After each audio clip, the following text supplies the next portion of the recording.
This podcast is about two TV shows, Star Trek Deep Space Nine and Battlestar Galactica. Two shows from writer-producer Ronald D. Moore, among others.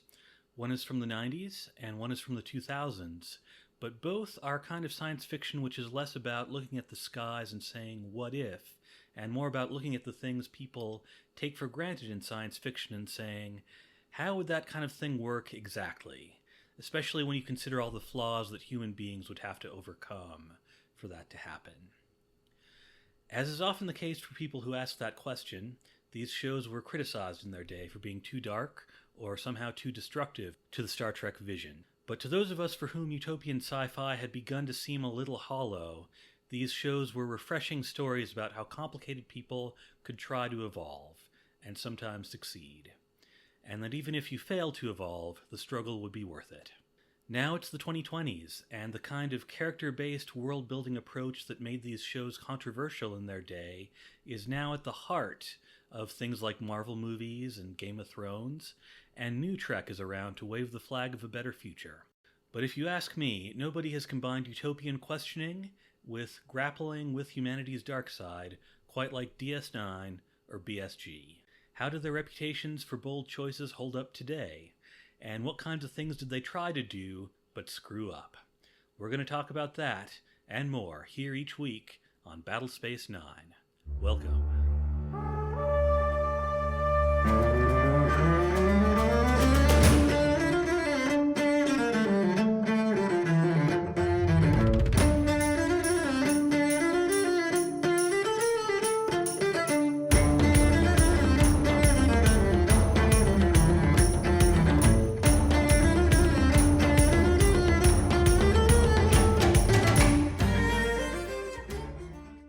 Good day and welcome to Battlespace 9, Episode 1, featuring Deep Space Nine's episode The Emissary and Battlestar Galactica's The Miniseries. I'm Carl, and these are our guests. Oh, it's me, I'm first, I'm Liz!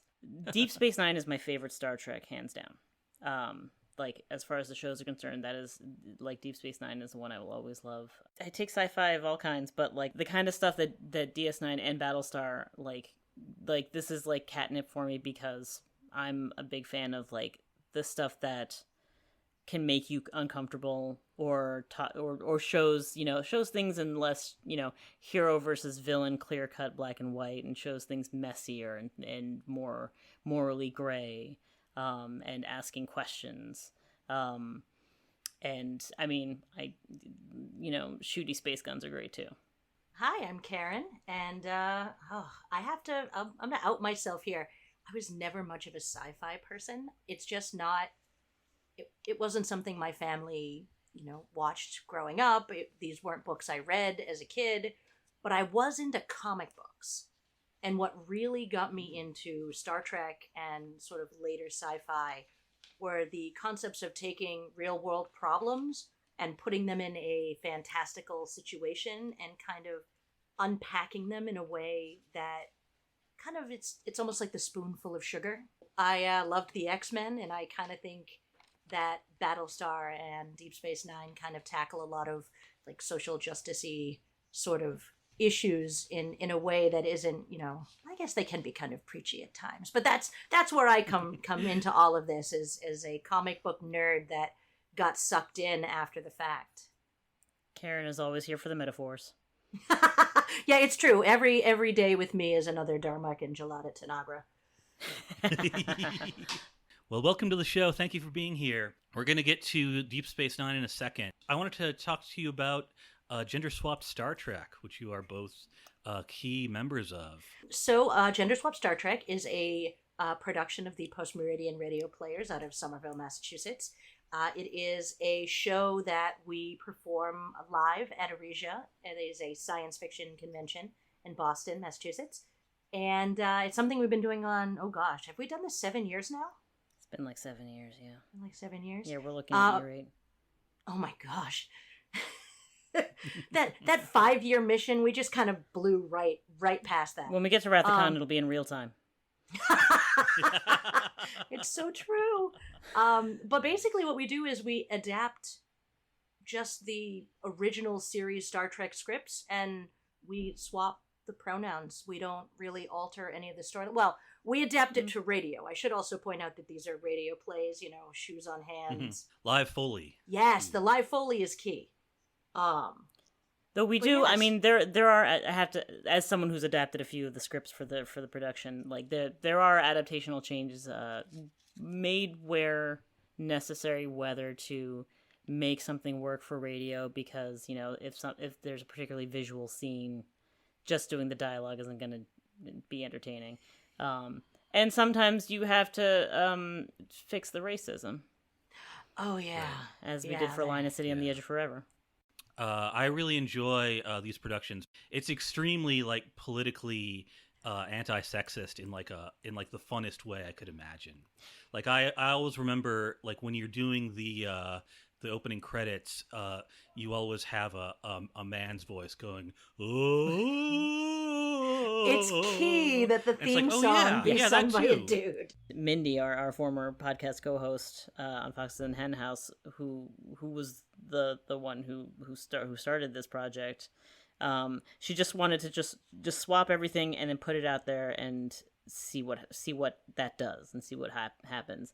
And the first year when we did Tribbles, there were multiple people who were just sort of noticing things they didn't notice or took for granted in the original version of the episode. So, for example, an unexpected gag was whenever Uhura spoke up, because people were suddenly noticing, and they weren't used to it, there were all women except one on stage, and they were all talking business or just talking, and the one time that Uhura would get to speak would be just okay, Lieutenant Uhura, tell the transporter room to get ready. Aye, ma'am. Transporter room, stand by. That was the one line he'd looked at oh, this is what I get. This is the one job I have. It's stupid and I'm going to do it. You are Captain Kirk. I am. In this troupe. A lot of people have a William Shatner impression. I'm not sure how many people have a Kirk impression, though. I was just curious, as an actor, is there anything that you sort of grabbed onto to sort of prevent an over-Shatnerization?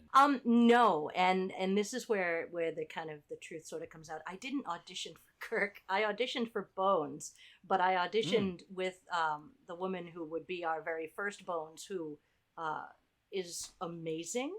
And so I was like, well, I'm clearly not getting cast in that. And I was told specifically by the directors not to watch the episodes for fear of adopting any sort of cadence. I'm actually horrible at impressions, so I don't even have a Shatner one.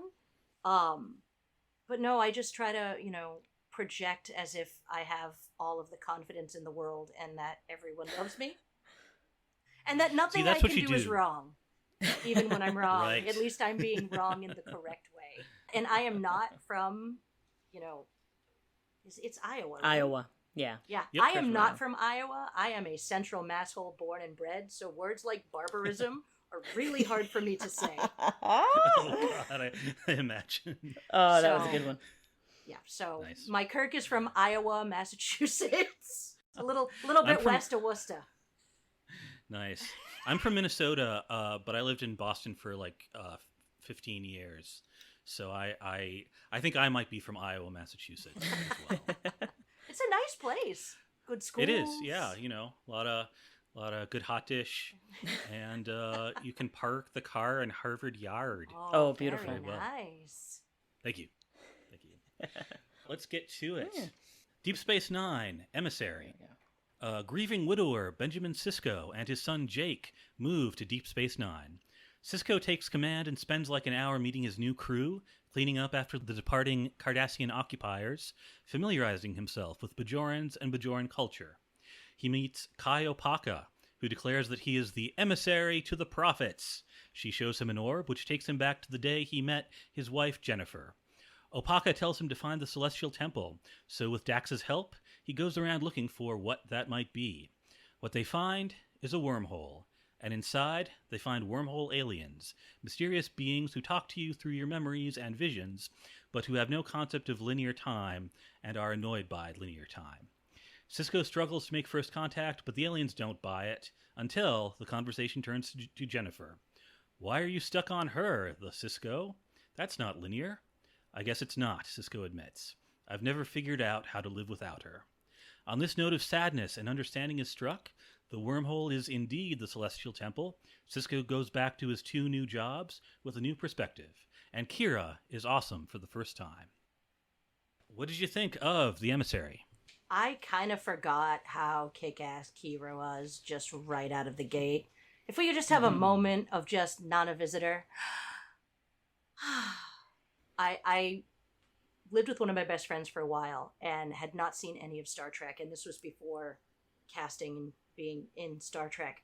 And so he had me start on Next Gen, and then we watched DS9. And so it's all kind of in my head, but a blur. And I was shocked rewatching it how it really just comes out of the gate and hits the ground running, like, right away.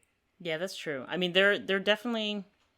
There are some things that I remember that rewatching this, I'm like, oh, that's gonna get massaged a little bit. That'll be tweaked a bit later on. Mostly, like, I would watch, be like, oh, that makeup's gonna get fixed for Odo. Okay, that's gonna be adjusted. Right. You know. Yeah, Odo looks really sick in this episode. Yeah, Kira's got a little extra, like, a couple of the Bajorans have a little extra, like, Y-shaped ridge at the top of their nose, over their brows, stuff like that. I'm like, okay, so those are the kinks that are gonna work out, but everyone else is like, they found their character for the most part. The episode is really well written, but I don't know if you necessarily know that until you watch the rest of the episodes. Like, I remember watching this when I was 13, living in Indiana.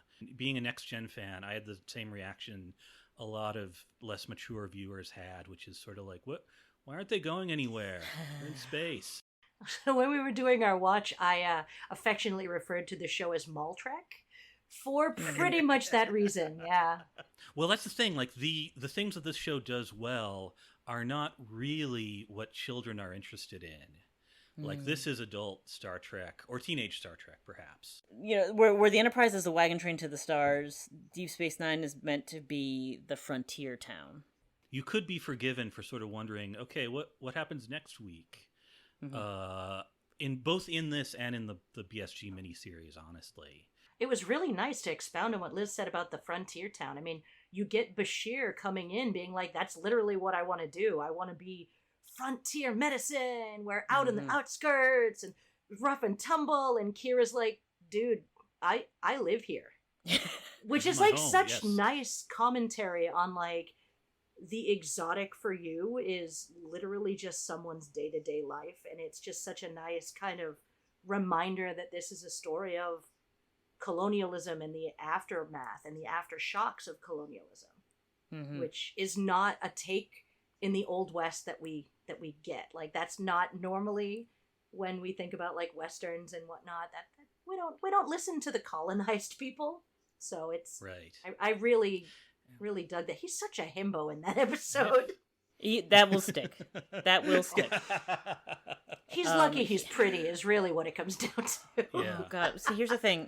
Talk about young. Good God. Oh my God! When I back in the day when I was watching this, when this was on the air, like young Liz was super into Bashir, and I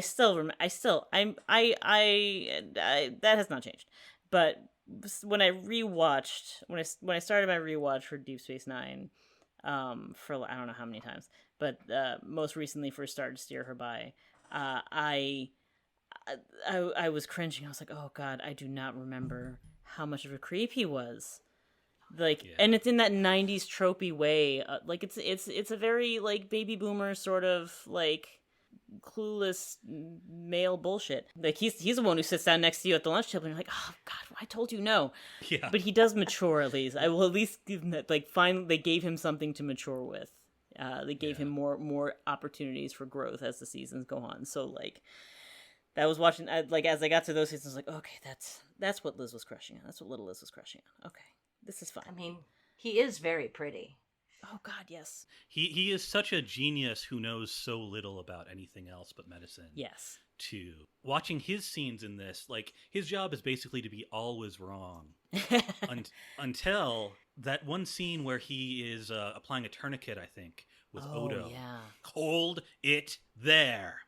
Yeah. And I think that one, like, 10-second scene goes a lot to sort of showing you the rest of this guy's seriousness needs to catch up with this part of him. showing that there is something there that's worth watching, and in Yes. his growth.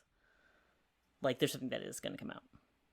If not for those 10 seconds, I would think he would have been like a comic stooge character. Yeah, that's true. And it is such a relief we had that. I have absolutely no patience for incompetent comic relief. Absolutely no patience for it. So I'm glad they avoided it with him. It is fascinating to think about this show in the contrast of other Trek, where they kind of start with stuff you recognize, but push it in a different direction without necessarily making a big deal that that's what they're doing. I remember one time O'Brien has to fix something and it'll take 10 hours, and Sisko goes like, "You've got 3." Fade later on, and Kira says, "It's been 4.5 hours. I should go help him." And I was like, "What?" Sisko reduced it to 3 hours, and he didn't get it done in 3 hours? We're through the looking glass, man. What's happening? Poor O'Brien. He's sitting there thinking to himself, I'm going to be on a space station. We're going to be living on Easy Street. Me and Keiko are just going to have it so much easier. And that is not what happened to poor O'Brien. It's hard to separate my familiarity with him from Deep Space Nine from his presence on The Next Generation. Because on TNG, he was a sometimes character who was usually in the transporter room. The webcomic O'Brien at work is not that far off. He just sits there. It's so good. There are already little things that are being teased that are sort of being laid out, the groundwork being laid out of the way I feel like he and Kira, they had one or two bonding moments that I liked. O'Brien is clearly someone who is a war veteran and has his biases. And we haven't heard the biases yet. They're prisoners. Yes, exactly. Like there was a knowledge there. That's exactly it. It was the prisoners comment. It cracked me up that he had a favorite transporter bay. Yes. And I remember when I originally watched it, I was like, that's really funny. But now that I'm an adult and have like a favorite burner on my stove, I'm like, It's how it is, yeah. Is it bottom right? It's bottom left. Bottom left. Oh. What is the thing about the burner? Is it the most effective? No, that's just my burner. I think it's just what's physically most convenient for you. I have burners that smell weird. Oh. So I don't use those. That doesn't sound great. That's No. I should work on that. But maybe that's what it is with O'Brien. Maybe the other transporter rooms smell weird. It just smells weird. This one just smells weird, and everyone else is like, I don't smell it. Let's talk about Avery Brooks a bit. Yes, let's. I feel like in this episode, he changed his personality on a dime. Not completely, but you could see clear gear shifts between interactions. He definitely uses a lot of different methods to sort of get what he wants in any given scene. You said that this was sort of a frontier town western, and I think the most obvious place that can be seen is in the scenes with Quark. The best westerns is an excellent hotel chain. Yes, there you go. But the most critically acclaimed westerns, thank you. The most critically acclaimed westerns are ones that at least poke fun at American democracy and sort of explore the darkness beneath. It kind of got me thinking: is it ethical to plea bargain if your society does not do plea bargaining, but Quark society does? I don't know what I think about that. It's a good question. I think the ethics are definitely questionable. I think technically he's perfectly within his authority to do what he did. Ethically, I mean, for me, I'm watching him that's a child. Nog is a child. He's an ugly child, but he's a child all the same. There are two things that I think Star Trek is still trying to get right, and sometimes almost gets there. One is psychology and therapy, but I will not go off on that rant.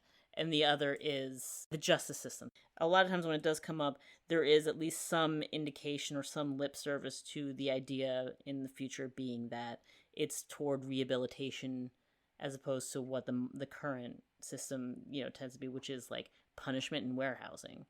But at the same time, you have penal colonies, which we get glimpses of at times, but they just look like, they're pretty work camps because they're in New Zealand or whatever, but they're still, like what exactly, like I want to know, like, what are the programs? What are you doing to, like reduce recidivism? What are you doing to, like, address the issues that might have led them to commit these crimes in the first place? And so, like, the way, at least, like, the way all of this is to say, like, when he's just like, you could just, he could be looking at a prison sentence. I'm like, but is it, would they just lock him up?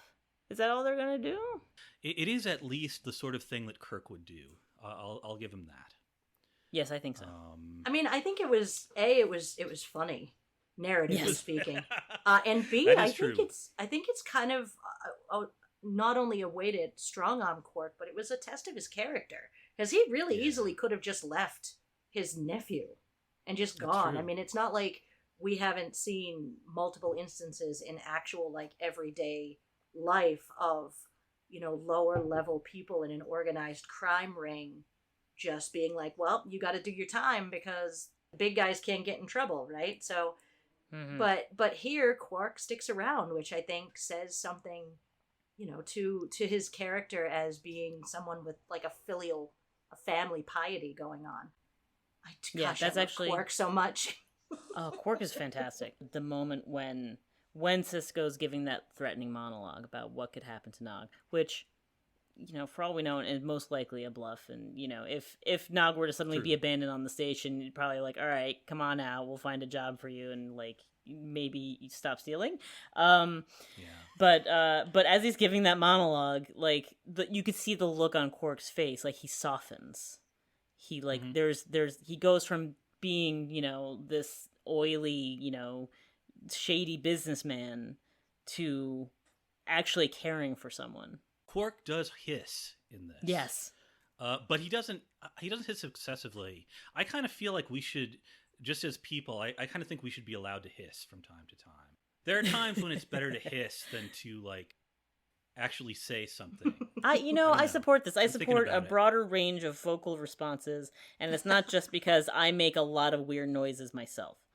I was just visiting with family, and my brother is, like, publicly, my brother is, like, he's stoic. He sounds a lot like me, but, deeper voice. Not quite so outgoing. He's much more matter of fact about things. But when my sister-in-law is bugging him to take a selfie with us, or if my mother's asking him to do something, like, he's just like, no, I don't need to do that. I don't know. And as soon as someone pushes him, like, and he just goes, meh. Excellent. See, I think that's perfectly valid. Yeah, just more noises. The more you can just sound like someone giving a reaction in Mario Kart, really, just the better life is in general.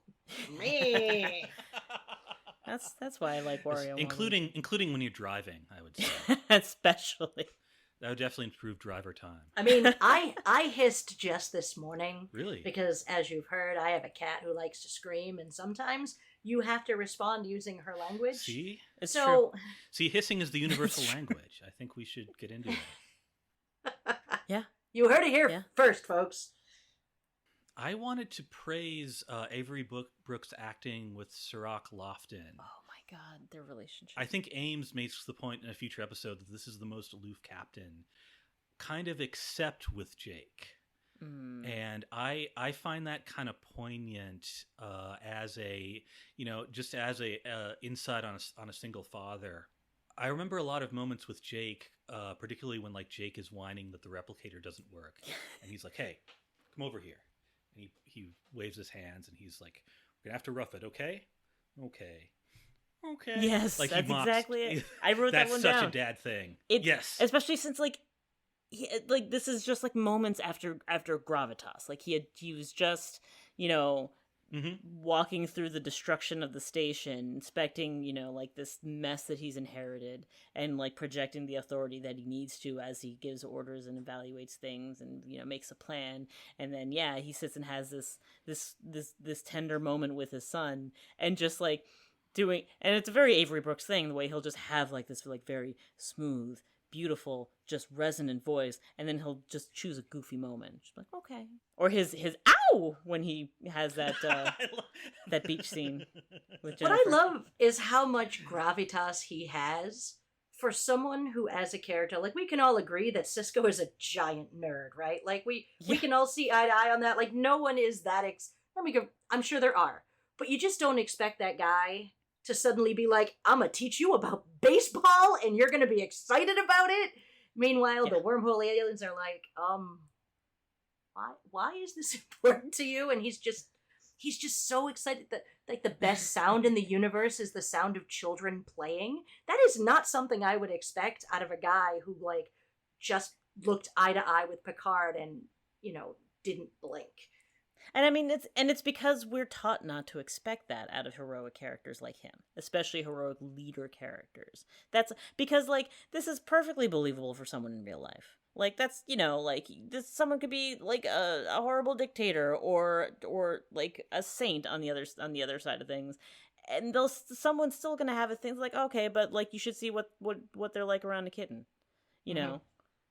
This also ties into Deep Space Nine's status as the only Star Trek show that is not like, children! Ah! Oh, yeah. You don't have any monologues. Karen, I'm sure you've had to do some Kirk monologues about how the ship is, like, sucking your life. The whole naked time monologue.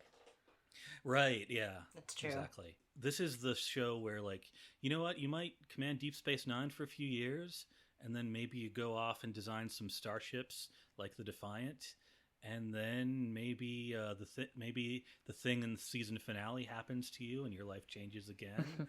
And that's life, And that is another thing that, like, children don't really get. Yes, there's definitely a lot of, like, grown-up fears and grown-up, like, concerns that are not going to be relatable for a kid like that. I definitely appreciate rewatching as an adult. Like, I do not have a child myself, but I have enough children in my life that there were things that I was appreciating a whole lot more on a rewatch.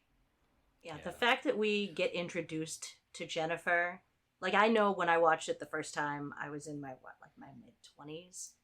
And that was years ago.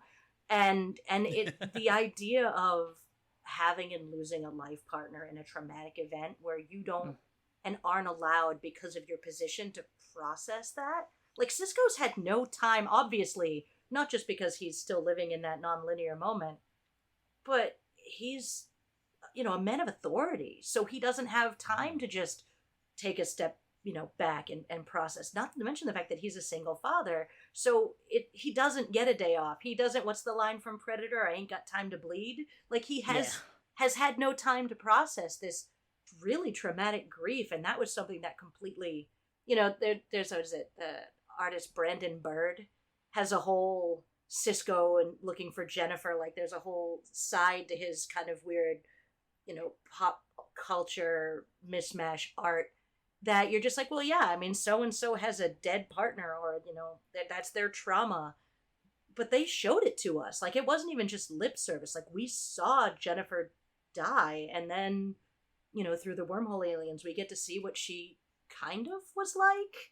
And then when she's being, piloted by the wormhole aliens, which has just got to be weird. Like, that's a whole level of weird trauma. Yeah. But just, I don't want to be like poor Cisco, but the dude starts off with some major damage. No, but I mean, it's definitely, it's effective, and, like, it does a lot of legwork in establishing Cisco and getting us on board emotionally. Because, like, the very first thing we meet him in, Wolf 359. No, Wolf 359. He's capable and, at his station, giving orders, and then we see him coming across Jennifer and just, like, literally kicking and screaming and pleading as he's being dragged away from her.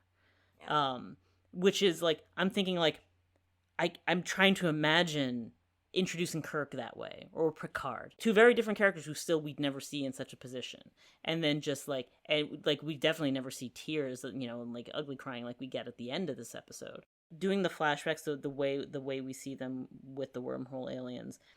Also, it continues to add to, one, the vulnerability and sympathy for Cisco himself, but also it gives us a chance, like, it kind of defridges Jennifer a bit. because we're not going to have, the episodes to get to know her, but we at least need to feel like why she's worth grieving over. Like she's still like, she has an influence over this show, over these characters, and we should at least see some aspect of that, of why she's leaving this impact. Well, I would argue that Jennifer isn't kind of fridged, because Cisco isn't. That's not what gives Cisco the motivation to do anything. And if anything, her death is almost like, you would imagine her death to be a demotivator, right? Like, here, the love of his life. I mean, isn't that arguably still a fridging influence? Like her death is serving his character arc. Okay, no, that's fair. That's fair. It's definitely a cliche from 70s and 80s television. There's countless sitcoms where it's like, single dad has kids, but his wife's dead. Yeah. Maybe he'll go out on a date. Who knows? And he's got to be incompetent as a dad. That's like a Yes. 70s and 80s trope that, he's a single father, but he can't do it alone, where it's like, no, Cisco's a really great father. He is. Yeah. He is. The first thing we meet about Cisco is the death of his wife. And then it's like 3 years later, and we pick him up after he's grieved for it some time. One character who was introduced like that is not Shatner Kirk, but Pine Kirk. Ooh.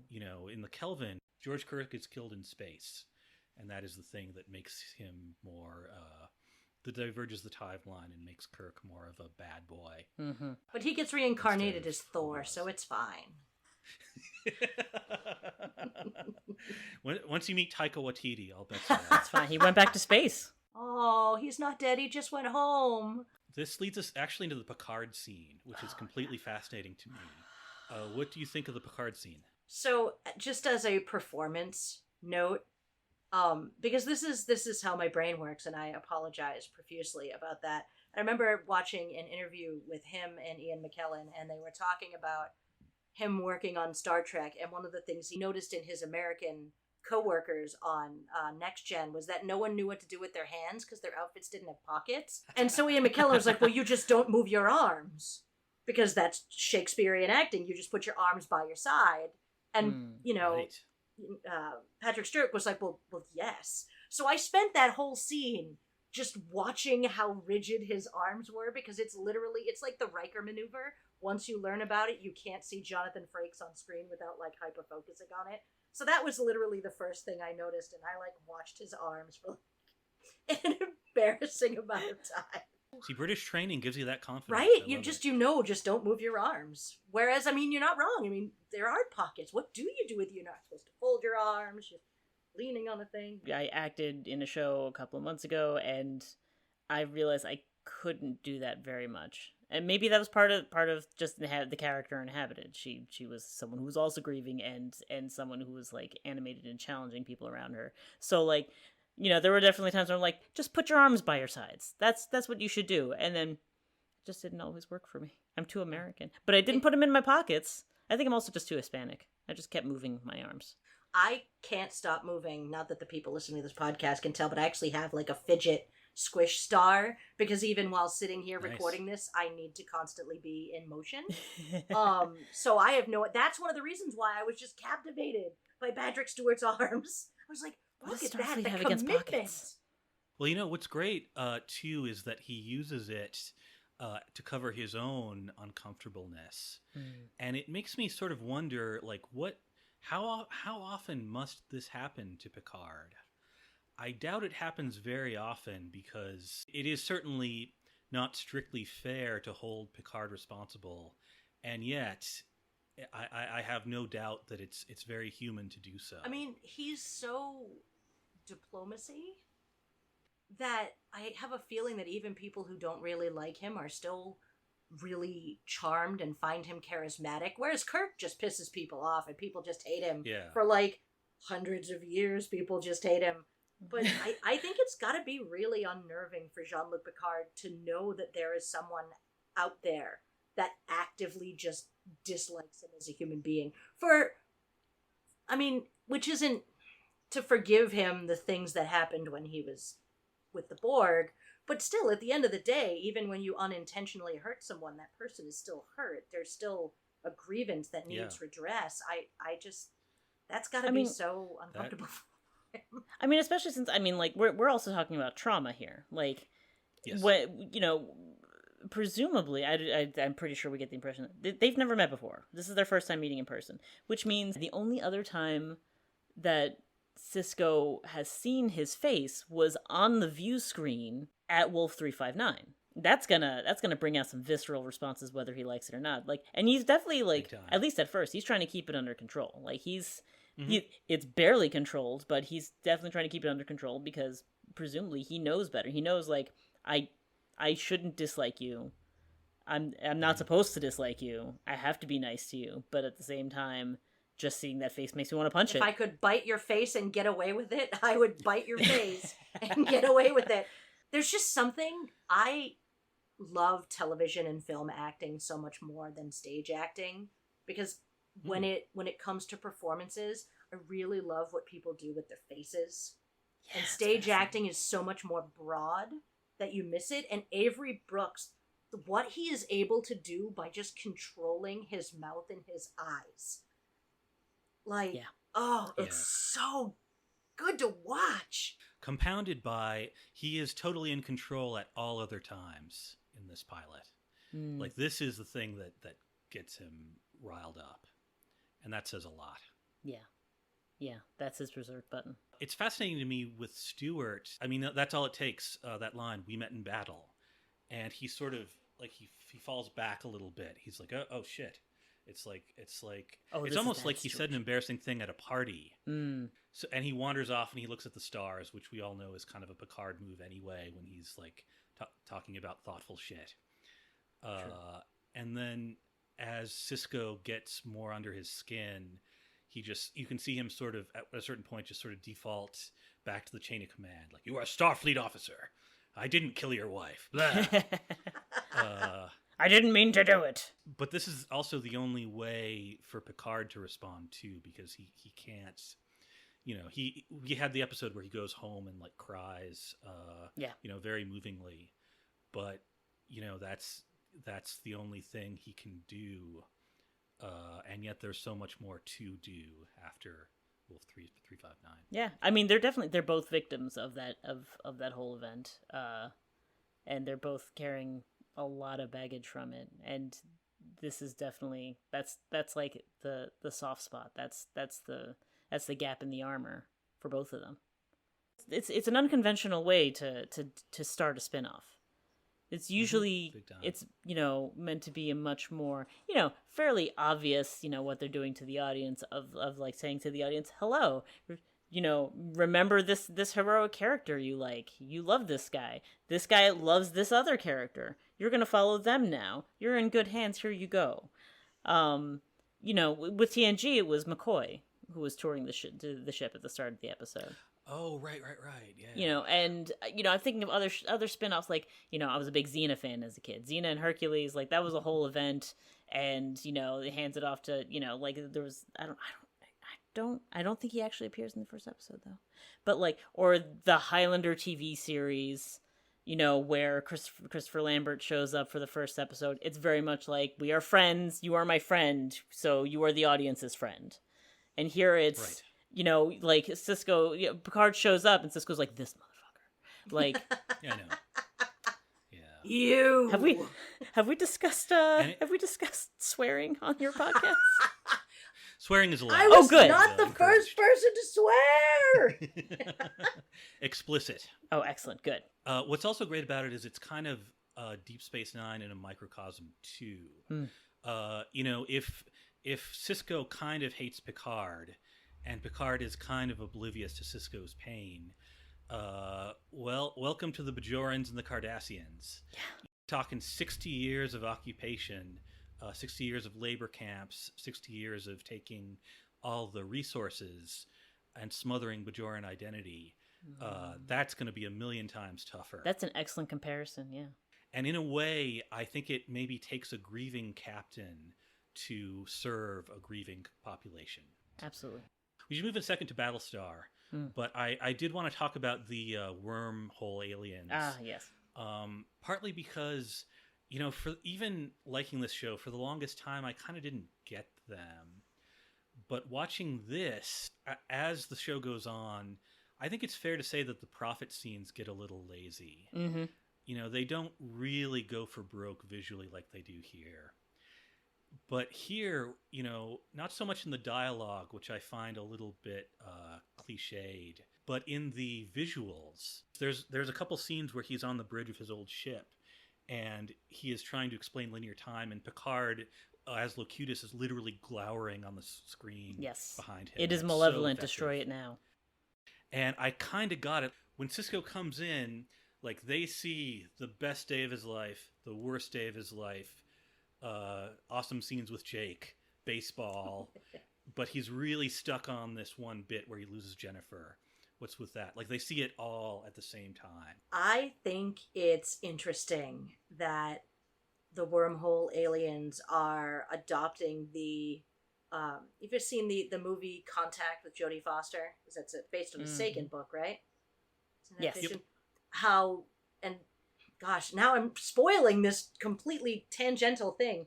But when you meet the aliens, they take the form of something familiar in that very much biblical "be not afraid" sort of thing. And so that's kind of what I took from this. It's like, okay, I can see why the Bajorans have taken this alien race and created gods around them. I mean, or they are gods, or maybe they aren't gods. Like that to me is kind of when we got to the wormhole aliens where I was getting kind of stuck, was does it belittle the beliefs of the Bajorans if their prophets aren't really gods but are just like longer lived aliens who are somewhere else, you know? And then, you know, makes me think of like the Marvel pantheon. Well, now Thor's just an alien, but is he a god? Was he just a god to people who had never seen something like that before?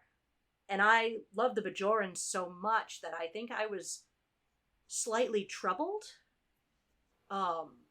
that these were just aliens who live in like another sort of realm. But these creatures who don't understand linear time also don't understand how creepy as fuck it is for you to just mine somebody's head for ideas and talk to them through the faces of their dead loved ones. Like, that's just not okay.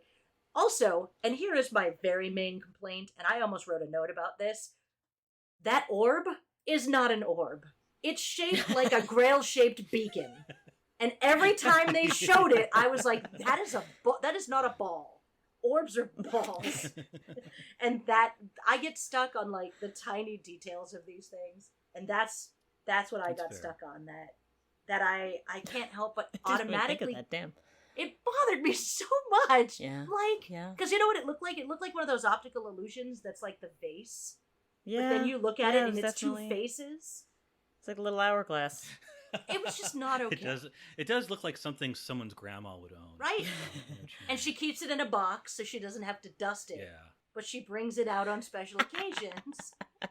And I think maybe it's just that I'm not a higher, realm of above you intelligence, that maybe their motives are just not clear to me.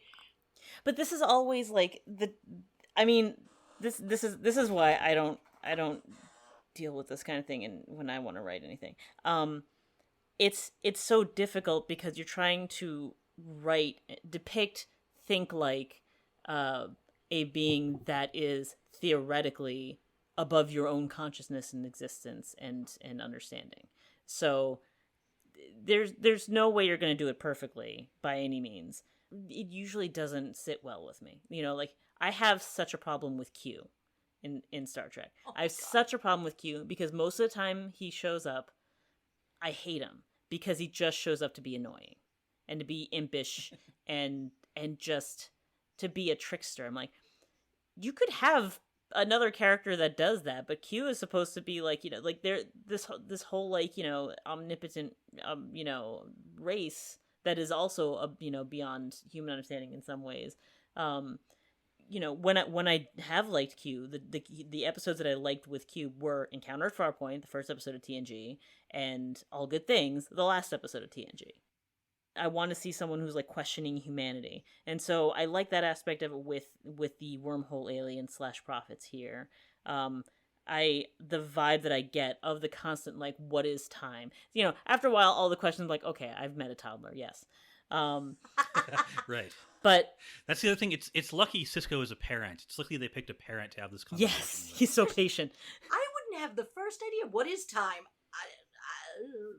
Yeah. But he And it's he hard to tackles it. explain if you think about it. It's extremely hard to explain. Yeah. But at the very least, so what I have liked about it, because I agree with you. The way that they get to writing the prophets, it goes in the direction of Q. As the show goes on, it'll get to a point where they start to write them as like fantasy gods, like it, in a cheesy way, in some of the worst episodes for them. And I hate it because what I appreciate is this ambiguity of these are higher beings who are worshipped as gods by the Bajorans. In a pragmatic sense, in a practical sense, we're recognizing that these are just beings who have a different understanding, a different frame of being in the universe from us. Yeah. They're not necessarily gods. It depends on like what you're framing, what your understanding of what a god is. Sure, like even if we come to understand them, they're still just such vast entities beyond us that I can understand why you'd want to worship that. Though for me, like the challenge going forward is whether or not they're someone worth worshiping because the religion revolves around them having a purpose and any kind of like and having at least some sort of benevolent intent toward the Bajorans. And what we see of them is just what I liked about this first meeting of them is just this vibe of you just picturing, it's like you suddenly heard a tiny voice and you're looking down and an ant is talking to you. Like imagine being that ant and having this vast creature looking at you, questioning you and curious, but you're clearly so far beneath them. And I feel like I got that vibe and I liked that. And I wished they could tap into that more as time goes on, but like it's so hard the more you use them to do them right. I guess I like the idea that aliens could be seen as gods, but I certainly don't like the idea of above. I get the sense of them as more different than above here. Karen, I think you were talking before about the depiction of religion in this and in Battlestar of being different from Christianity. And the thing for me, like, and it might be because I am a Myth-Studies minor in my undergraduate, it still drips of Westernism for me. It's especially Abrahamic sort of, it feels like an Abrahamic approach. Like if I wanted to tackle something like this, and I think an interesting angle that would have been cool to take with for example the wormhole aliens would be from like a Hindu perspective. There is a polytheistic aspect, yes, but this is all multiple faces of the same divine one, the same divine being, and like what sort of form would that take? Would he be an emissary? Would he be an avatar? Would he be an incarnation of some sort? At what point would he end and they begin? There are aspects of this in other religions, but like the way that this takes on, I was like, okay, so he's their Moses. He's Christ. He is something like that. He's just the one that like, that's our guy. We like him. You talk to him and then he'll sometimes come and talk to me. Which isn't necessarily a bad thing. It's still different from what we usually see. One of the things I like about religion in both of these shows, but in Deep Space Nine in particular, is that it's lived in. Like, I have a whole problem. My whole problem with religion and understanding of religion is mine, and I own that. Like, I have a problem with the idea that I can't imagine a god that wouldn't be capricious like a person. So, like, say, like the Roman pantheon, like, yeah, their gods are going to be angry, they're going to do what they want to do. But on the other hand, if you're going to be a bag of dicks, why am I worshiping you in the first place? And so I'm kind of torn between, I don't believe personally in a one all good thing, but then if you make them more human, I'm not going to, why if you're just another alien race, what makes you a better race of alien than me? And in that regard, why am I worshiping you any different? Like, it's a strange sort of, I can only imagine, democratizing sense of That can only come when you're a recovering Catholic. Like, I guess, like... The answer would be power, I would think. It's the answer in, you know, in like a religion like Greece or Rome, and you know, I would think like a Star Trek equivalent of the Roman pantheon would be the Q Collective. You know, they have their own motivations, they have their own petty squabbles.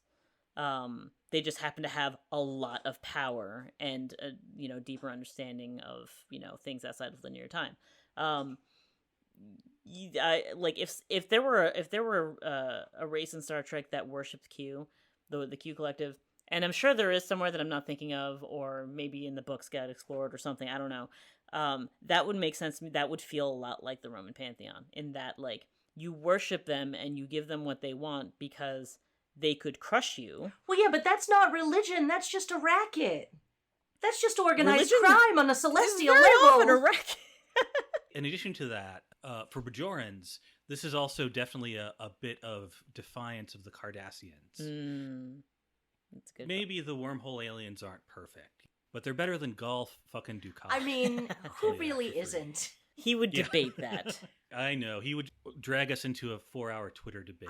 I appreciate the Cardassians so much for the dichotomy of how ruthless they are and yet how prissy and legalistic they are. Like, there's just something about this race of people who have absolutely no problem, like, field stripping you like a rifle. But they're gonna make sure that their penmanship is just immaculate while they, like, are writing about it later. I completely forgot that we started out with a completely different Kai. And so... Kai Opaka's I great. love Kai Opaka so much, but I was expecting Kai Wynn, or as I've seen people refer to her, Kai Karen, online. And I was so relieved, because I was like, I don't want to have to deal with that bitch again. Kai Opaka has like so little screen time, but every time she's on screen, I'm like, oh yes, she is a religious leader. I'm comforted by her presence. She's amazing. Do you know who she reminds me of? The Oracle from The Matrix. She's only there for a little bit of time, but she has so much charisma and like gravitas that you're like, well, of course, you're a god I would believe in. Why? Look at her. She's fantastic. It is so sad that we don't get more of Kai Opaka. Like, I realize she probably had to go for dramatic reasons, but like, keep her around a little. You know, let's see the best of Bajoran religion a little bit. Yeah. Like, Kira is a very, very devout character and moves about in a way that, I think it's just there's a stereotype, or maybe it's just one that I have in my head, that you can't be dynamic and observant at the same time. Like, does that make sense? That religion always comes hand in hand with a stuffy sort of removal of yourself from everywhere. In a way, it's a shame Kira couldn't be Kai, but she's kind She'd of... be like the angriest She couldn't Kai. endure the bullshit required. So angry. The angriest Kai. Whereas... For Little Brown. Whereas Sisko can retain the I would like to bite your face right now. Kira would say that would be the only warning you're gonna get is I'm gonna bite your face right now, and when you think she's kidding, then she's biting your face.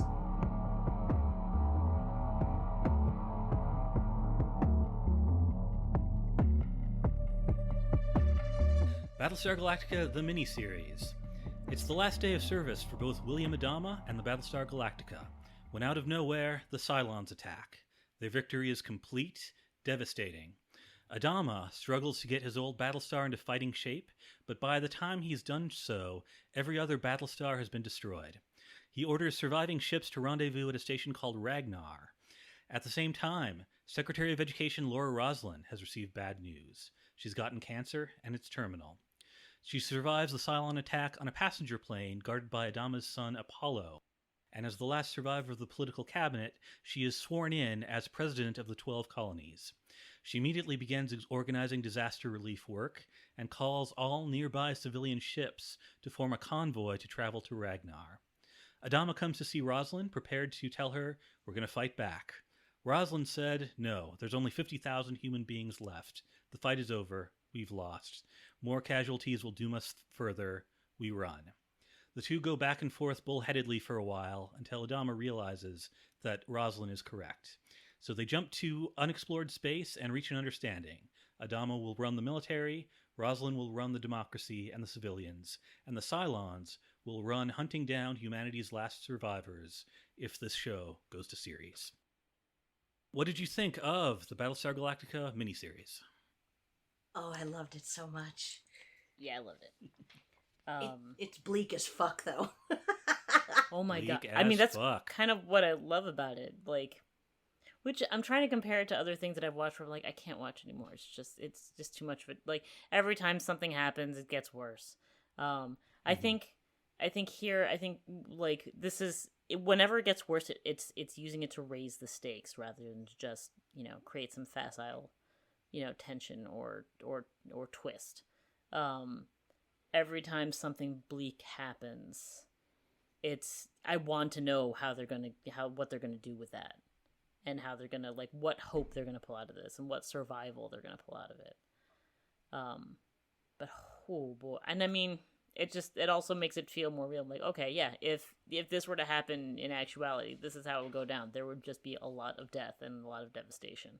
Also, I'm seeing a lot of where Mass Effect pulled visual influence. And the voice cast, right?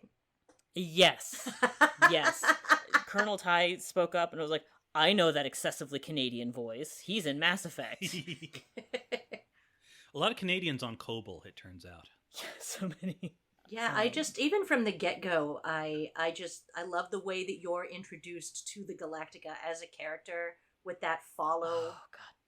through. I mean, That's something that's true on both shows, is that we're starting off with a hostile environment. This place that is supposed to be their home turf is already a problem. You just see them going through and knocking over ropes and stanchions and just being like, well, where's this thing? It's the gift shop now. Like, I was just like, oh my god, what a mess. This is amazing. it's like finally so getting to fucked. see a futuristic Apollo 13. Right? Like, what are we going to do? Well, this okay. filter is square and it needs to go in a round hole. Who designed this? Why is there a gift shop here? Adding to that is the vibe of, I'm not even supposed to be here today. Like, this, you have both leaders who have gotten field promotions, but like, in, someone who's like on the bridge of the Enterprise, they recognize that there's a possibility that they'll end up in that chair in an emergency. Sure. If you're 43rd in line The Secretary for the of presidency, Education. if you're, in command of a museum ship as it's being decommissioned, and suddenly you're head of the fleet, like, why is this even happening? And why am I inheriting the on your worst possible retirement scenario? day? Yes. Yeah. Oh god, that's right. One day away from retirement. Yeah. That trope is invoked. 0 days away. Yeah. Yeah. That's a really good point about the unhospitality of the ship. I just bought this model of Deep Space Nine Oh, hello. to celebrate this podcast, Battle Space Nine. Yes. And it occurred to me the first time, this thing's fucking scary. Look at this. Yeah. It's very Who would? Cardassian. Why? Like, if you were told that this was not a ship, but it was like one of Hellraiser's tools, like Pinhead uses this to harvest your pain, you would believe it. Yes. It's also, I love how the design also is, like, it tells a world building story too, right? Because like those little spines are little docks, but a Federation dock would be outward facing. Mhm. But this is all inward because Cardassians are always ready for the worst. I don't really think the Battlestar Galactica design is that great on purpose. It's not an artistic ship. It's a heavy cruiser. Well, do we know what the original one looks like? It looks basically like that, only like blockier and not as dirty. So it looks just like that, but like 16-bit. Yeah. Yes. Cardboard, I would say. Cardboard. The special effects in Battlestar 70s were good for their time, but they also have that quality where it feels like you can believe this effect if you spend 3 seconds on it, but if you spend 4, you won't believe it. Like, it has that Jaws kind of feeling. It's interesting that you bring that up, Carl, because the first thing that stood out to me that made my brain scream Mass Effect was the camera trick they play with spaceships and space sequences. Anytime you see like a ship go, like a fighter goes zooming off in that direction, suddenly there's like a shaky zoom in and following them, and Mass Effect does exactly that too. And in Mass Effect, it's a video game, so everything is computer generated in that. But it's still kind of like, like it's a nice little dramatic, grounding sort of realism. I love when they blow up the outpost right at the beginning. There's a piece of Mm-hmm. shrapnel that actually hits the camera and sends it Oh, yeah. spinning. And I'm like, I don't know Yeah. why Cool. I love that. It makes me feel more comfortable to be like, no. They realize they're making a thing that people are going to watch. On a certain level, this feels like footage that someone has shot. Yes. And feels more real because of it. It puts you in the space more. It puts you in the space more. And I feel like that has sort of become a trope or a cliche, your found footage horror movies and whatnot. But boy, does it work well here. Like, you see all of space, and then suddenly there's a quick zoom in, and like you pick Colonial One out from the darkness. Whereas in Star Trek, like, the ship is always the biggest thing. Yeah. And Sure. in terms of the Cylon Raiders, they are often shot so tiny that they look like bugs. You know what I mean? Like, you're completely frightened of Cylon Raiders if you're afraid of bugs at all, I think. I do like how overwhelming and overpowering the sense of dread is, right? Like, you know when you have that big field of space, and then you go and you close up on Colonial One, like, space is oppressive. Like, it's this overwhelming, it's inescapable. And then when you have, the raiders and whatnot, you mentioned bugs, and you're like, yeah, they're a swarm. And it doesn't matter how big you are, ants are going to eat you. They're going to outnumber you, and they're going to eat you. And it's an inevitable, slow, creeping death that you just cannot escape. And I can only handle so much of it, because I, like Kirk, cannot handle the no-win situation. Kirk would reprogram the hell out of this pilot. Oh gosh, oh. I think what I mean, along those lines still, just the idea of a ship that is a Cylon. Yeah, that's cool. Like, I've forgotten about that. If you have just a machine that is a tool, like just a fighter jet, just a spaceship, and then you have your pilot inside it, like, that at least gives you, one, it puts a physical separation between you and them, which, is psychologically soothing, I'm sure, on some level. But two, that gives points of failure to happen.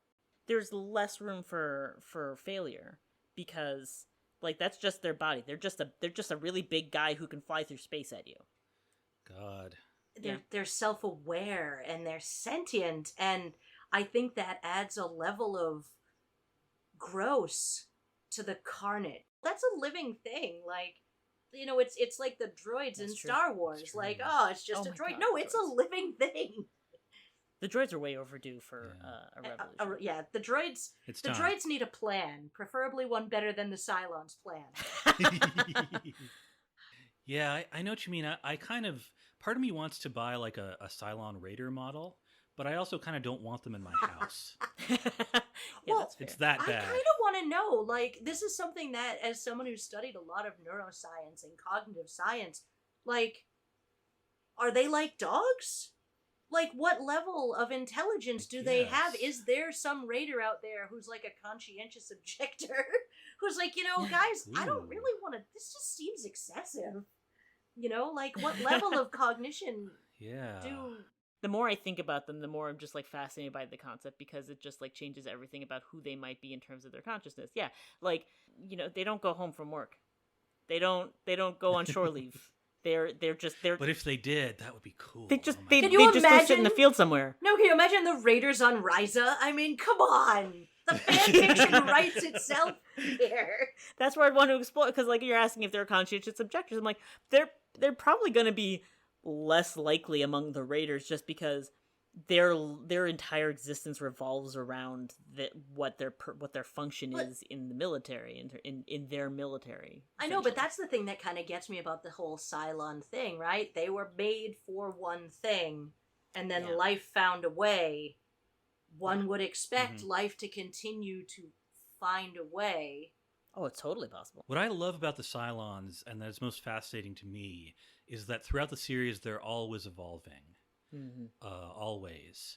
And that's why it kind of, like, I wish to God's Earth, and they don't have it in this miniseries, but I wish that they had never said the phrase, "and they have a plan." Oh my god. Because I am so into this version of the Cylons where, like, on some level they're a giant destructive force. On some level they are religious zealots. But on some level they're giant children who are curious about humanity. It's just so beautifully simple to me. Yeah. One person who embodies that, of course, is number 6. Yes.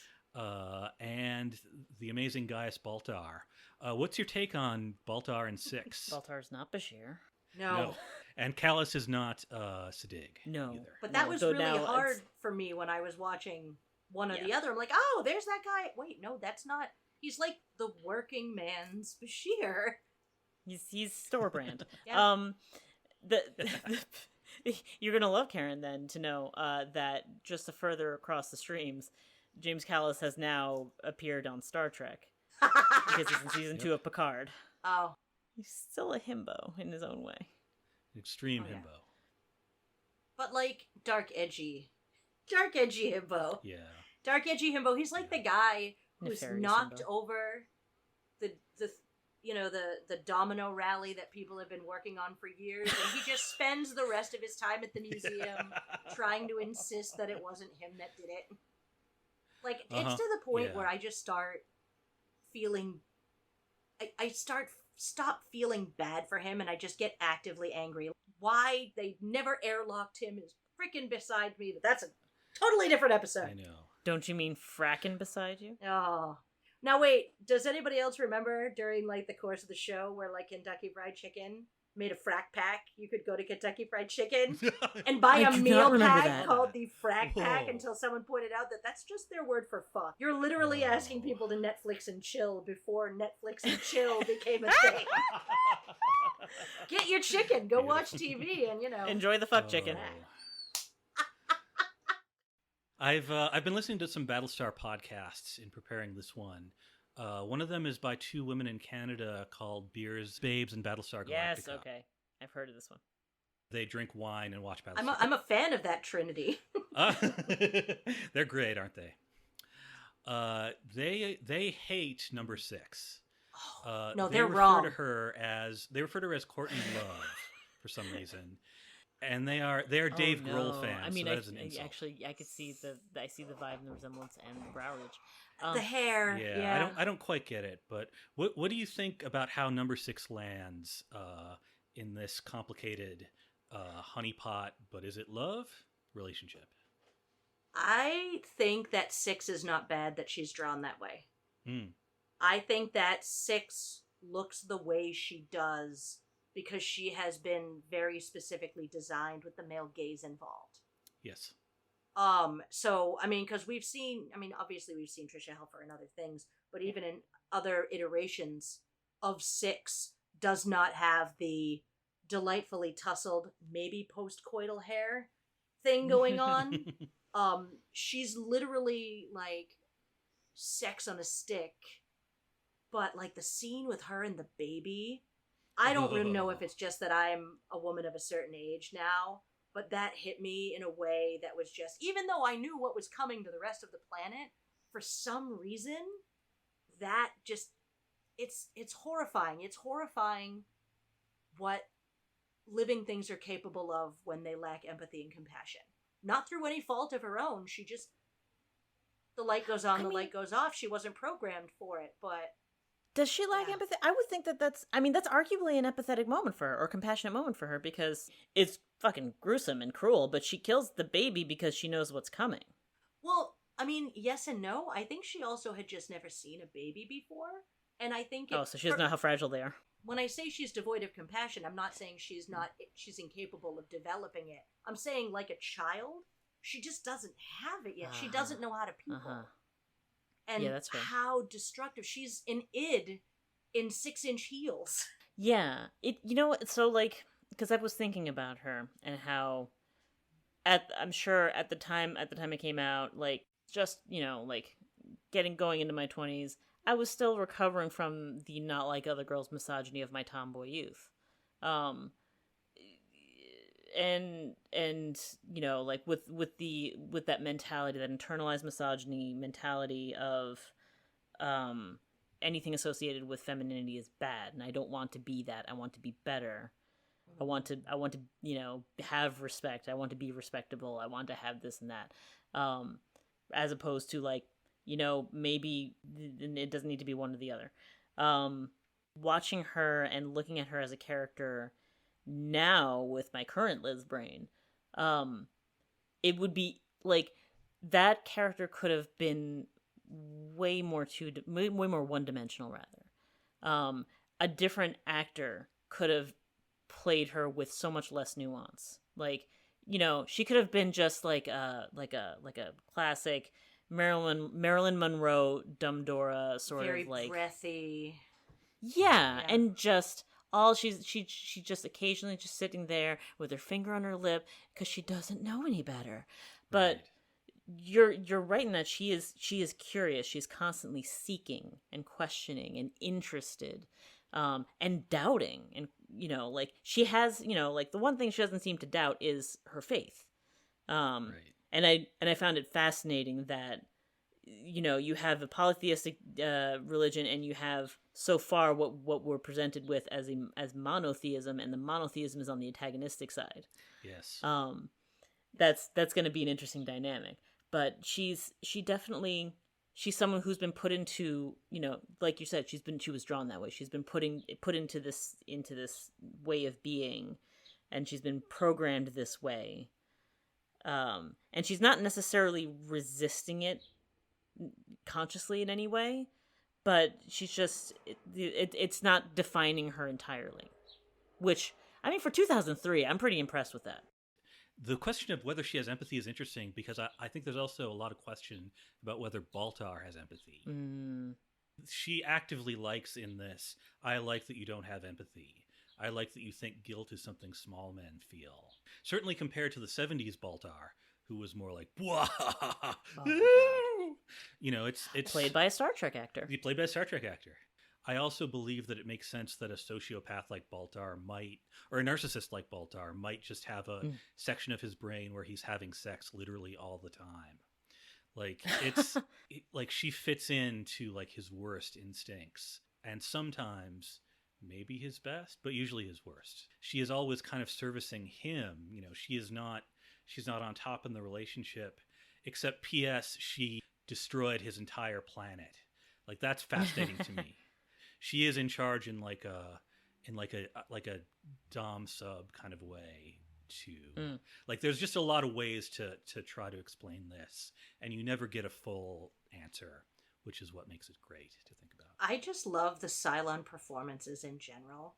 Yeah. And I didn't give any of those actors as much credit until much further in the seasons, where you have multiple copies that have diverged, but obviously they're played by the same actor.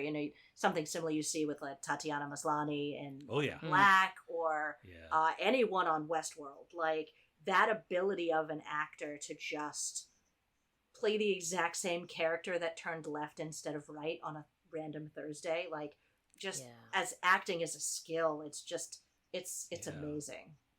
And what's fascinating is that Tricia Helfer and Grace Park had the least experience of everybody. This show was like a heaven sent thing for like Vancouver dinner theater actors and like day player actors. And so like a lot of people with not a lot of experience, but boy, they knew how to pick them.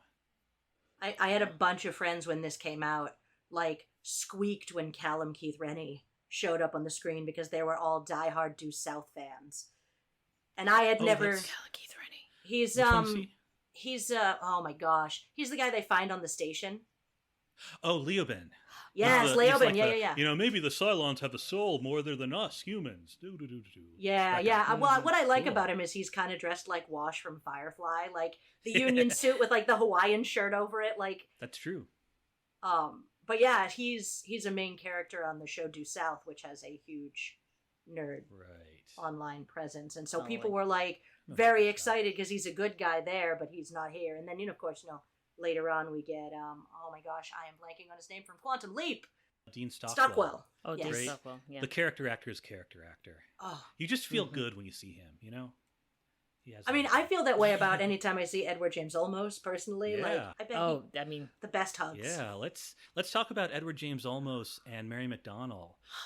He's another sort of aloof leading man, but a very different type of actor. What's your take on Olmos? so as mentioned before, I am Latina. You can see in my notes where he first appears because the line is just almost. Because he's an icon. If I were to describe him in Latin terms, he's got Dio energy. Like, he has this like no nonsense, reliable presence. Even though it's not necessarily the character he always plays, but like, Stand By Me. That's sort of an iconic role for him. I think of him. In the film version of, I think it's just called Zoot Suit, which is a play about the Zoot Suit riots that people now just associate with the Cherry Pop and Daddy song, but which was about the riots. There were race riots. And he was like a spirit of the stage kind of character going around in a zoot suit. This is like a legend showing up in a space show on the Sci-Fi Channel. Well, he's also, of course, from Blade Runner. Very iconic there. Yes. The man clearly has a side that loves science fiction and speculative fiction. I want to say I read an interview that he specifically agreed to do the show provided there were no aliens. Yes. This is my humble brag is for many years I went every year to Atlanta for Dragon Con. And I actually, on several occasions, would go into like the Hall of Fame, and there are lines for everything because everybody goes to a convention knows you're waiting in lines. But I happened to be there at a time where I went up to his handler, publicist person, was like, "Where's the line for Mr. Olmos?" And they said, "Oh, you are the line." And I got to go and just talk with him, and it was amazing. I had Mr. Garcia was my algebra teacher. And anytime he didn't feel like teaching, we watched Stand and Deliver in class. So I am very familiar with Jaime. Stand and Deliver, that's it. Yeah, I'm very familiar with Jaime Escalante. Mm-hmm. And so we talked about that. I'm like, oh yeah, I could talk to you about, Battlestar Galactica. But I really want to talk to you about this movie that a teacher I had in the 10th grade made us watch a lot. I think it might have been because we were all terrible at math, and that movie is about people terrible at math learning calculus. I don't think it worked the way he wanted it to work, but it was very inspirational. I understand. Ronald D. Moore had a sort of statement. This is just a 2-page thing that was accidentally, quote unquote, actually put into the scripts that were delivered to Olmos and McDonnell. We take as a given the idea that the traditional space opera, with the stock characters, techno double talk, bump-headed aliens, thespian histrionics, and empty heroics, has run its course, and a new approach is required. Psst, I think he's talking about Star Trek. Could you include a better description of Blade Runner's style, either? The movie itself, like the visuals, the design, the mood, everything, it just feels like it's a world that has continuously existed. You can look at something and think like, oh yeah, that was around 50 years ago. It looks tired. Yes. Yeah. And I feel like there's that we not only do we get that in general, like to some extent from this show, but Olmos is definitely lending that, not just from what we learn through expositional dialogue, but like just the way he goes about things, the way he could have read his lines differently. He could have had a completely different demeanor that would still have been, a heroic veteran. We've seen those in on screen. But they still are heroic. Like, that's the first descriptor. I feel like a lot of times he is swinging deliberately between like formality and emotion, for lack of a better word, because it's interesting how much in the early episodes, when you look at Adama, he is not really looking at you. He's often looking at his notepad as he's talking to you. He is often checking something else, but you never get the sense he's distracted. And it's this sort of distance he puts between himself and the crew, but a professionalism as well. Well, he's working. It's like one of the best places to have a heart to heart, in my honest opinion, conversation with someone, a difficult conversation, is in a car.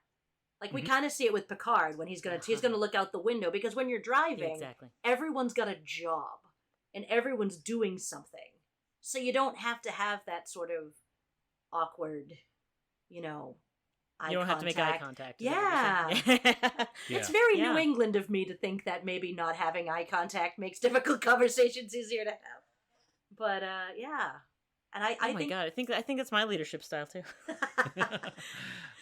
I'm usually looking at something or doing something. I'm like engaged, but not necessarily, directly engaged with the person. In contrast, look at him when they surprise him with his old ship. He's the happiest man in the room. And then watch him when he has to talk to Lee Adama for the first time in 2 years. And that extremely cringy conversation. Very different father-son relationship in this show. Yeah. Look at Adama, try not to react to this stuff. I almost think it's unfair to compare the trauma between Sisko losing his wife and Adama losing his son, because so many marriages and so many families break apart after the death of a child. Like, there's just a special kind of hell that goes with it, that I almost think that judging his ability to parent in the wake of the loss of his adult son, it doesn't seem like it's a one-to-one comparison. That said, we do, through Lee and exposition, find out that he was kind of a distant father who had overtly high expectations for his children. And because you spend the entire first start of the show with everybody just being like, I love you, it was great to serve with you, and then to watch Lee's reaction, Lee doesn't even get to be his own person. People say hi to him, and then a split second later, they're like, we love your dad. So it's I kind of, and it feels just like a cheat to both of them to try and compare their parenting style. That's an interesting point. Partly because it's really hard for me to imagine Senior Adama parenting Junior Adama. Lee feels like he was born a teenager in some ways. He might have been. He might have been the man of the house because Dad was deployed. I guess I would put forth that in that scene, the audience is mostly going to be on Adama's side. For a bunch, charisma of Olmos for one. And then I always feel like in family squabbles, the audience often judges the complainer harshest. I don't know if that's true. I can see the notion behind the complainer getting it the harshest, but it's because we haven't seen the history of complaints. We haven't seen, we haven't seen how he parented his son or didn't parent his son. We didn't see the times where, maybe he skipped out on some recital, Exactly. or he, over disciplined his son, or he saw his grades and was like, B+, why wasn't it an A? We didn't see the history, the buildup of whatever tension is between them. We're just seeing the end result, which is, a grown man going petulant in the face of this serious older man who otherwise is shown to have immense amounts of respect from the people around him. There also is sort of a social stigma, against men and their mental health in general, and B, a person of a certain age still having daddy issues. Lee's kind of coming into this situation, into the narrative, with the deck kind of already stacked against him in terms of sympathy. There's only so much, but dude, all right, you know what, you're in your 20s, 30s, it's time to stop blaming daddy for all your problems. On the other hand, here's a guy whose family is broken up, his mom is remarrying, and then he just lost his brother. Good for her. Yeah, good for her. Good for her. And also, he can't escape his father. He can't just go off and do his own thing unless he wants to completely change his life around. Because, and he did choose to go into the military. But he's good at it. Where his father's. But it's clearly where he finds that he belongs. Yeah. But as a result, and then as things just get worse and worse, he just, oh, we're getting a message from, I'm taking over fleet, Adama. And the look on his face is like, of fucking course. Oh, just the way. Great. when he's just like, did you get the message? Yep, I got the message. Certainly heard it. I admire how annoying they let Lee Adama be, for lack of a better word. Sometimes I can't stand him, and sometimes I feel like I relate to him too much. Is he annoying, or am I just annoying? I can't really tell. I think a moment that that stood out to me was when Rosalind is taking over. Like, she's taking command. She's starting to give orders and organize things. And then you have what's his face, Doral. That's it. Generic Kevin Spacey is how I remember him. He looks like a generic Kevin Spacey. Perfect. Yes. See, he he's coming to Lee and he's complaining. Like, obviously Doral here is just like, I'm not gonna listen to this bitch. It's not stated that it's because she's a woman. That's baked into it. It's baked into the dynamic. It's also, because she's Secretary of Education, like that's something that comes up a couple of times. Which is also, like, I'm going to unpack that, the layers of, like, patriarchy in there. But, in contrast, you have her pilot, who clearly immediately, like, the moment she took that announcement from his shaky hand, he was just like, ride or die for her. He was so proud that he was now piloting Colonial One. He was so proud. He's so proud of her. I love that moment. That's such a Last Musicians on the Titanic moment, too. Yes. Like, you know what? We're Colonial One. If I'm dying on top. That's right.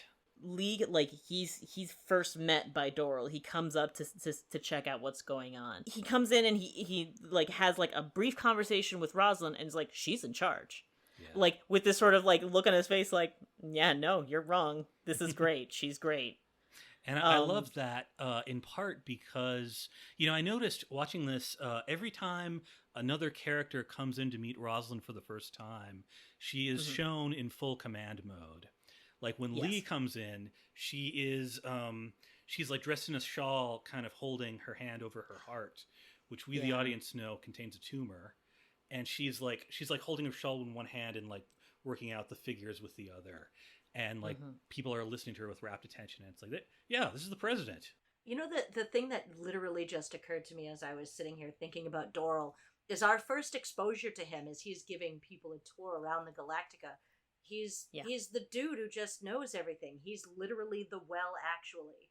So the fact that he was like, all he's missing is a trilby, and it makes perfect sense why he doesn't think that Rosalind should be the one in charge, because he already knows everything. And how could she possibly know anything? And not only that, but he is a Cylon agent, so it's his job to be misogynist and sow distrust. Yeah. I really, I swear, I've seen this like 5 times. I swear I forgot that Doral was the one who challenged Rosalind's authority until this watch. And I was like, you bastard, of course that's what you would do. Yeah. And if you watch him in the rest of the series, it's so slight, but he is always stepping up to offer the worst advice. At one point, he's like, we should definitely not jump away right now. And it's like, you bastard. He's very clean cut, and he's got that suit on that makes him blend but sort of stand out. Like, it's like the difference between having knowledge and wisdom is the two of them. And then with Rosalind, to her credit, she knows exactly who Lee is, and when she calls him Captain Apollo, he corrects her, and she's like, doesn't that sound better? Doesn't it sound better that you don't have to have your daddy's name? Yeah. Because you clearly aren't happy about it. Rosalind, first and foremost, is a school teacher. Everything she knows about disaster management and leadership is going to come from the classroom. Someone challenges her, hey, who put you in charge? She's like, well, that's a good question. The answer is no one. But I am the senior person, so why don't you help me out and go make some felt art over here. Her ability to just stop and redirect. I was an enforcer for the PAX East gaming convention, and part of our training is they were telling us how to de-escalate a situation, and they're like, people get really upset when you tell them no, so don't tell them no. Say, yes, I understand that, but I'm still gonna need you to do this. And it's not something you just watch any interaction she has with any antagonistic force, and you're going to be like, she's going to acknowledge their point. She's not shooting them down. Well, right away. Later, she's going to start throwing people out of airlocks. God, I love her. Yeah. But yeah, her ability to redirect, to just, and still get what she wants, it's so good. And talking about Apollo, that is her first teacher's pet or president's pet. Like, it's a nice thing to say to Adama, and it binds him to her a little bit, as he will be bound many times throughout the series. It's just smart about people. And it's an interesting, because in terms of, I mean, speaking of tomboys, or speaking of not like other girls, like, you have all these military women. You have Starbuck and you have Boomer, and I like, Karen and I have definitely debated this before, back in our Fox's days, but there's there's criticism of that sort of strong female character, quote unquote, because the argument is that this is just a woman occupying a man's role and thus being deemed acceptable, which there's validity to that. Though at the same time, my argument is always like, but what if they like being in that space and it's not because they're masculine? But like, it's this show, like, what I like is that this isn't pitting one type against the other. You have them in these military roles because they are women who are in the military, and this is the space they occupy. And then, just to make sure that you're not you don't think that maybe they expect you to just only value women in those roles. Here's this very, like, I mean, a very feminine sort of woman in power. Like, her this is a very, like, in terms of, if we're thinking in terms of stereotypical gender roles and presentations, her approach is very feminine. Like, it is gentle in a lot of ways until she starts putting people in out airlocks. That's fine too. Sometimes a woman gets angry. Get you a girl who can do both. Yeah, there's an even hanging lampshade of, like, girl power, or, like, look what girls can do. It's just, she is a woman who is occupying this position in a way that it could have been played in a very similar manner by a man. Yeah, it could totally be done like that without anyone blinking an eye. But it just, like, it's just really, she's just a great character, great example of a character who is just, like, you can write a complete female character, in this sort of role, in this sort of environment, in this genre of show. Yeah. Interesting note. Moore said that the difference between working with Olmos and McDonnell is, you give Olmos a script, he never asks questions. He just goes out and he gives you something, and he gives you a bunch of different stuff, and you pick what you like. McDonnell always asks questions, good questions. And this is part of, I assume, how she got Rosalind to be so layered and consistent. I'm trying to remember the name. What's the name of the actor who plays young Xavier in the X-Men movies? Oh, McAvoy. James McAvoy. There's an article that everybody should read, or an interview or something. Claudia Black put something on Twitter about how she, when she was still making Farscape, had run into him and had given him the acting point of saying, no matter what you're doing, you have to believe it. It doesn't matter how crazy it is.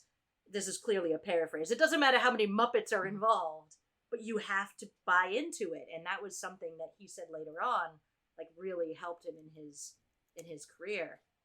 And I think that just that's what makes both of their performances, what makes all of their performances, just so good. Like, you, not a question that, when they find out that the Cylons look just like us, like, you feel like the dread, and it's not campy. There's no camp to be found in not this. At all.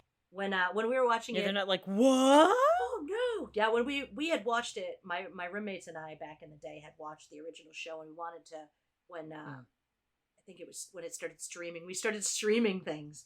We wanted to show it to another roommate, and the other roommate was like, "But is it depressing?" And we're like, "No, it's not depressing at all. They get to Puppy Planet next episode." So that's basically what we referred to Galactica as for the rest of it, is Puppy Planet. So we had Maltrek and Puppy Planet, And it's just, but you've got to believe in both, or it just doesn't work. There's a lost 13th planet called Puppy Planet. Puppy Planet. We're just, you get towards the last season, you're like, this is clearly the Puppy Planet. Oh, no. But that last one was the Puppy Planet. We should make sure we talk about Starbuck.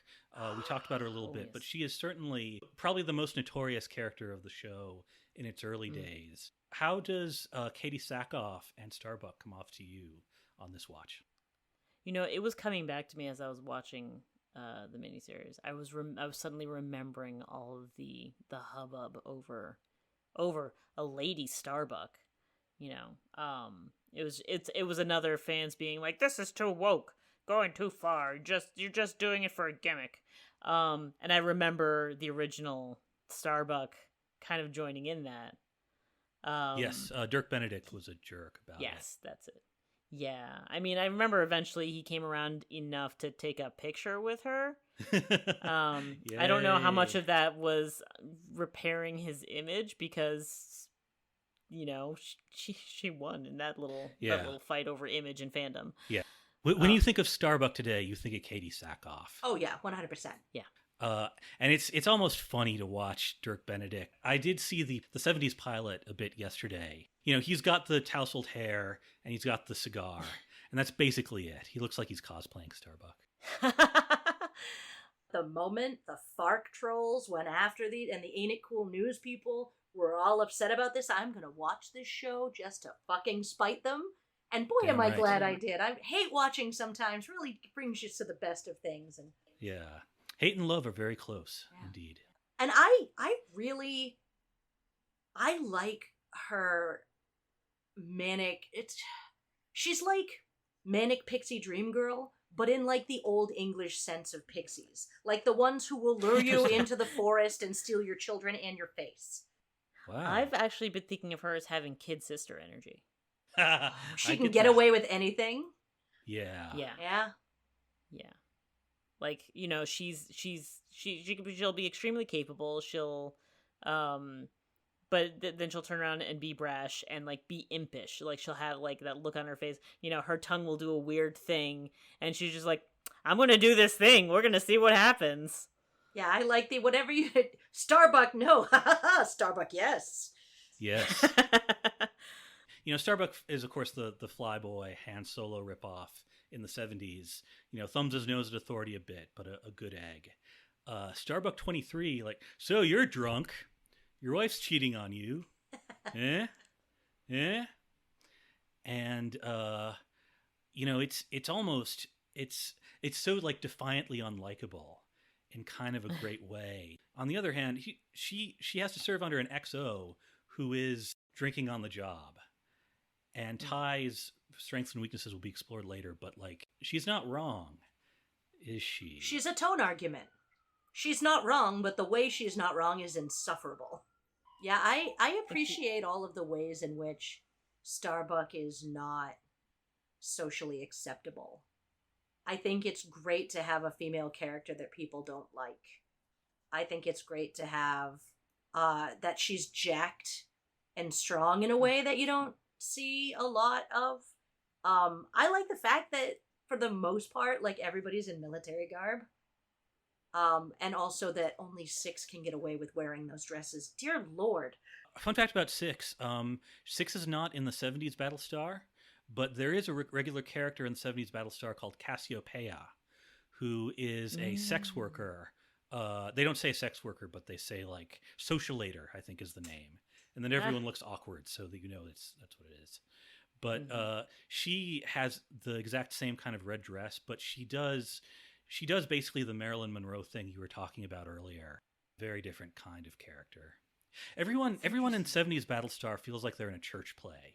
It really does feel like something. I don't know if you've seen it, but it really does feel like something, you get the kids dressed up, and, like, Brad will play Apollo, and this time it's Kenny's turn to be Baltar, even though he's not good at it. It may be the most religious looking science fiction I've ever seen. Given the biblical elements, woven into the world building, that's kind of fitting.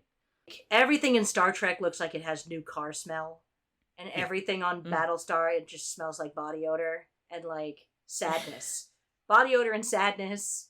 Even the poker games. Think of every poker game you've ever seen on a Star Trek versus the poker games you get on Battlestar. Like, people are sharing their emotions and their inner lives with each other, but they're completely different emotions and inner lives. You know, it may be hard for sort of younger people now to remember how dominant Trek was in the early oddies. You know, Deep Space Nine had just wrapped. Voyager was in what I would consider probably its best years, its last 2 or 3 years. Enterprise was Enterprise. And the other reason I think Olmos was disposed to take this was he realized that this could be, and a lot of people described it like this at the time, this could be like Sopranos in space. Huh. You couldn't be anything more popular on television, more critically acclaimed than Sopranos at that time. I guess we are winding down. Is there anything else you want to say about the miniseries? I will say that because of Battlestar Galactica, anytime I pass some sort of like a war memorial or like old Ironsides, all I think is we need to keep these around in case something happens and we can't use our tech. We'll need this cannon from like World War I that's been sitting in the city center for like the last however many decades to fight off an invasion.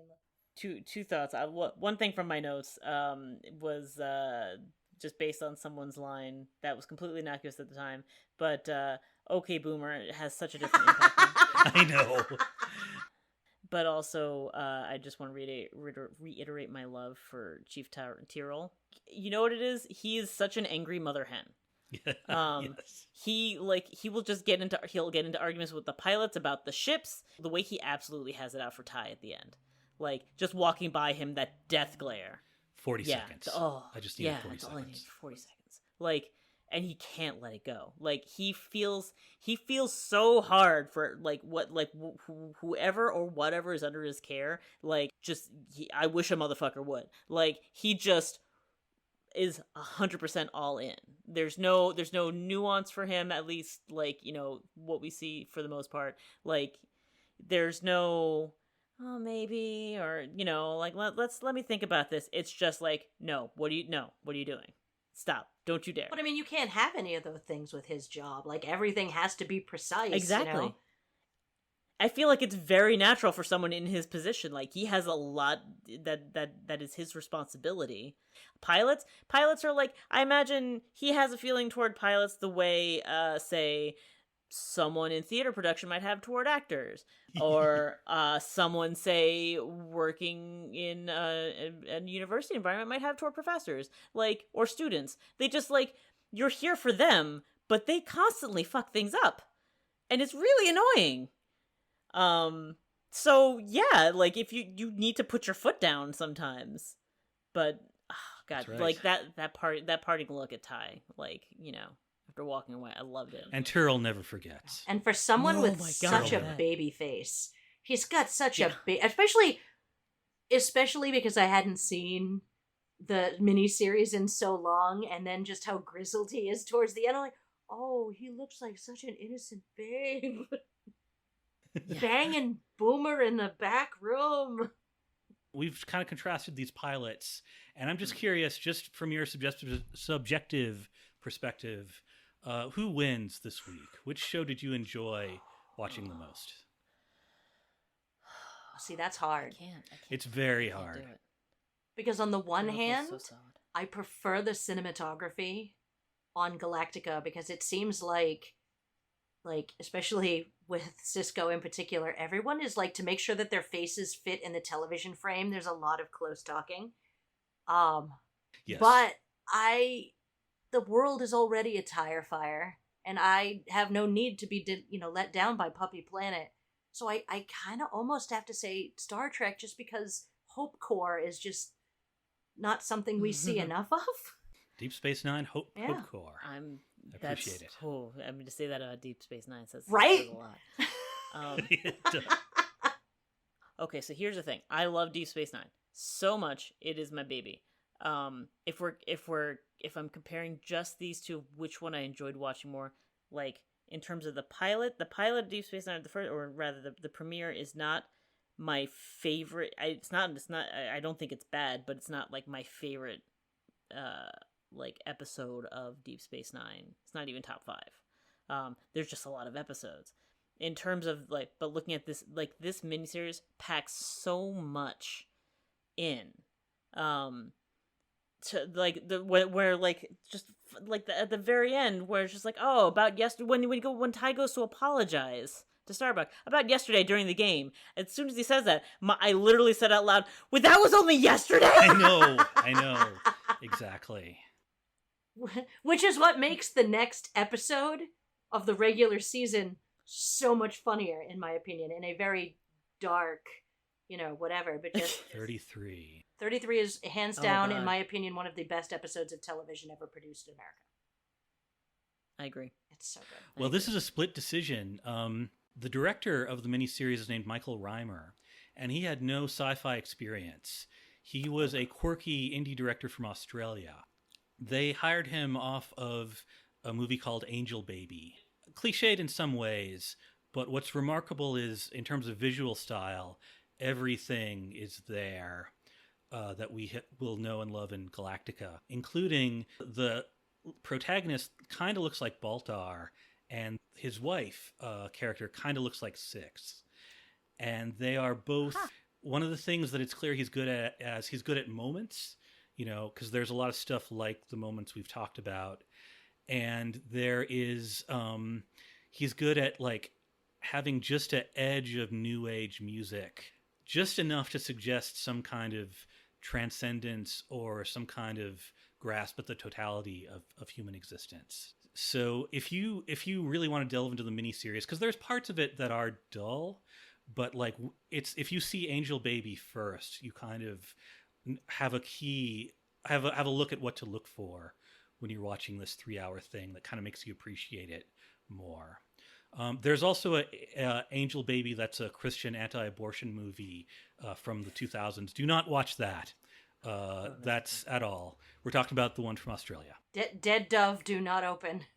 Do not open. And for that reason, I'm going to give it to Battlestar as well.